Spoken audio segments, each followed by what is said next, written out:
27 दिसंबर 1999 दोपहर 3 बजे। कंधार, अफगानिस्तान। तालिबान का इलाका उस समय दुनिया की सबसे खतरनाक जमीनों में से एक छोटा सा भारतीय सरकारी विमान वहां उतरा। दरवाजा खुला और एक आदमी नीचे उतरा। साधारण कपड़े, कोई सुरक्षा नहीं। चारों तरफ तालिबान के लड़ाके थे, tank, anti aircraft gun, AK-47, और उनके पीछे खड़ा था वो प्लेन जिसमें 176 लोग पिछले 3 दिनों से बंद थे। उनका नाम था अजीत डोवाल, भारत के इंटेलिजेंस ब्यूरो के स्पेशल डायरेक्टर। वो अकेले उस जमीन पर उतरे थे जहां भारत का कोई दोस्त नहीं था। उनका एक ही मकसद था, उस प्लेन में बंद 176 लोगों को जिंदा वापस लाना। लेकिन इसकी कीमत क्या होगी, ये उस वक्त किसी को नहीं पता था। शाम 5:30 बजे प्लेन उड़ा और 35 मिनट तक सब कुछ सामान्य रहा। फिर अचानक 5 लोग खड़े हुए, चेहरे ढके हुए, हाथों में चाकू और ग्रेनेड। एक यात्री, रूपिन कटियाल, जो अपने हनीमून से लौट रहे थे, उन्होंने हाईजैकर को रोकने की कोशिश की, लेकिन उन्हें वहीं चाकू मार दिया गया। केबिन में चीखें गूंज उठीं और 176 लोग समझ चुके थे कि ये फ्लाइट अब दिल्ली नहीं जाएगी। पायलट ने दिल्ली को कॉल किया, मेडे मेडे।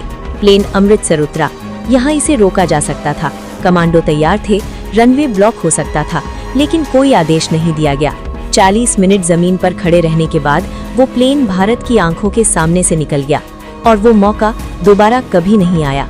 प्लेन लाहौर गया, फिर दुबई और मस्कट, लेकिन कहीं से मदद नहीं मिली। आखिरकार 27 दिसंबर को प्लेन कंधार पहुंच गया, तालिबान के कब्जे वाले अफगानिस्तान में।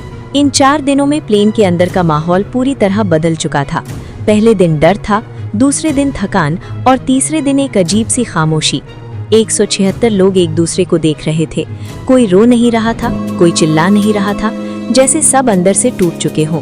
हाईजैकर्स कभी कभी खाना और पानी देते थे और हर कुछ घंटों में धमकी देते थे कि अगर डिमांड पूरी नहीं हुई तो प्लेन उड़ा देंगे। तभी भारत के सामने सबसे बड़ी चुनौती खड़ी हुई। तालिबान ना तो भारत की मदद करना चाहता था और ना ही हाईजैकर्स को रोकना।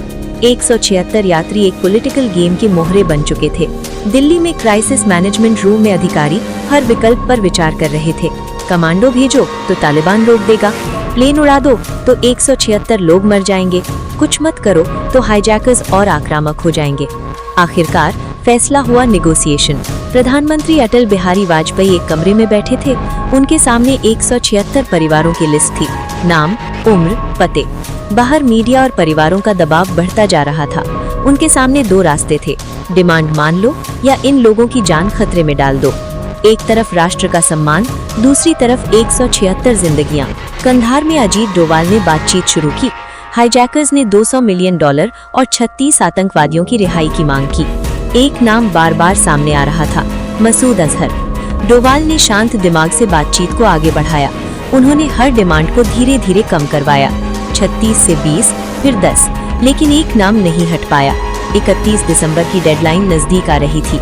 अगर डिमांड पूरी नहीं हुई तो यात्रियों को नुकसान पहुंचाया जाता। आखिरकार एक कठिन फैसला लिया गया, 3 खतरनाक आतंकवादियों को रिहा किया जाएगा।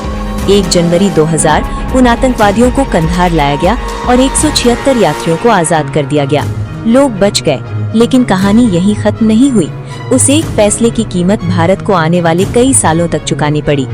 जब यात्रियों को आजादी मिली तो वो थके हुए, डरे हुए और अंदर से टूट चुके थे। अजीत डोवाल ने उनसे कहा, आप अब आजाद हैं, भारत आपके साथ है। लेकिन किसी ने जवाब नहीं दिया, क्योंकि वो इतने डरे हुए थे कि उनके पास बोलने की ताकत भी नहीं बची थी। आज भी एक सवाल उठता है, अगर अमृतसर में उस प्लेन को रोक लिया जाता तो क्या इतिहास बदल सकता था? कभी कभी एक फैसला, एक मौका, एक रात पूरे इतिहास को बदल देता है।